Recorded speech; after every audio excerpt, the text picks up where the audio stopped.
السلام علیکم ورحمۃ اللہ وبرکاتہ۔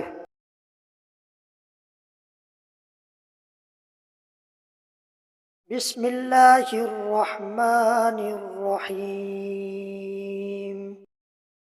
حضرت عبداللہ بن ابی اوفا رضی اللہ تعالی عنہ سے روایت ہے، انہوں نے فرمایا، جب کوئی شخص رسول اللہ صلی اللہ علیہ وآلہ وسلم کی خدمت میں اپنے مال کا صدقہ یعنی زکوٰۃ لے کر حاضر ہوتا تو نبی صلی اللہ علیہ وآلہ وسلم اس کو دعا دیتے۔ میں اپنے مال کا زکوٰۃ لے کر رسول اللہ صلی اللہ علیہ وآلہ وسلم کی خدمت میں حاضر ہوا تو آپ نے فرمایا، اے اللہ، ابو اوفا کے خاندان پر رحمت نازل فرما۔ حضرت رافع بن خدیج رضی اللہ تعالی عنہ سے روایت ہے، انہوں نے فرمایا، میں نے رسول اللہ صلی اللہ علیہ وآلہ وسلم سے سنا، آپ فرما رہے تھے، حق کے ساتھ زکوٰۃ وصول کرنے والا اللہ کی راہ میں جنگ کرنے والے کی طرح ہے حتیٰ کہ گھر واپس آ جائے۔